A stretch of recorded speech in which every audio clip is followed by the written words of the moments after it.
ଏବେ ସାଙ୍ଗମାନେ ଆପଣମାନଙ୍କ ପ୍ରିୟ ଧାରାବାହିକ ରାଜଯୋଗ ସିରିଏଲର ଆଜିର ଏପିସୋଡରେ ଆପଣମାନେ ଦେଖିବାକୁ ପାଇବେ ରିୟାକୁ ମିଳିଲା ତାଙ୍କ କଲା କର୍ମର ଦଣ୍ଡ। ହଁ ସାଙ୍ଗମାନେ, ଆପଣମାନେ ଦେଖିବାକୁ ପାଇବେ ଆଜି ଆଦିତି ରିଷଭକୁ କହୁଛନ୍ତି ରିଷଭ ମହାନ୍ତି ଘରର ପରିବାର ଲୋକ ସମସ୍ତଙ୍କୁ ବାହାର କରିଦେବା, ଏମିତିକି ସେ ରିୟାକୁ ମଧ୍ୟ।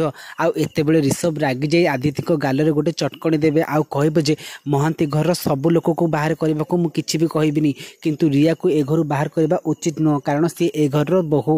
ଆଉ ଏତେବେଳେ ଆଦିତି ରାଗିଯିବ ଆଉ ରିଷଭ କହିବ ଯେ ରିୟାକୁ ଘରୁ ବାହାର କରିବା କଥା କେବେ ବି ଭାବିବନି। ଆଉ ଏମିତି କହି ସେ ରିୟାଙ୍କ ରୁମକୁ ଯାଉଥିବେ ଆଉ ରିୟା ଏତେବେଳେ ରୁମରେ ଏକା ବସି କାନ୍ଦୁଥିବେ ଆଉ କହୁଥିବ ଯେ ଏସବୁ କ'ଣ ହେଇଗଲା, ମୁଁ ତ କାହାର ବି କିଛି କ୍ଷତି କରିନି, ଏମାନେ ମୋତେ କାହିଁକି ବାହାର କରିଦେବାକୁ ଭାବୁଛନ୍ତି।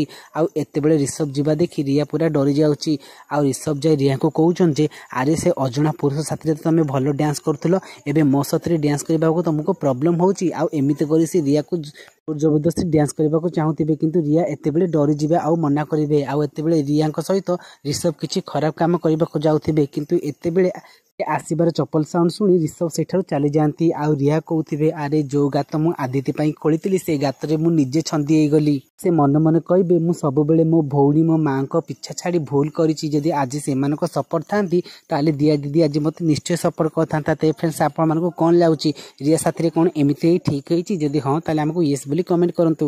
ଭିଡ଼ିଓଟି ଭଲ ଲାଗିଥିଲେ ଭିଡ଼ିଓକୁ ଲାଇକ୍ କରିବା ସହିତ ଚ୍ୟାନେଲକୁ ସବସ୍କ୍ରାଇବ୍ କରିବେ।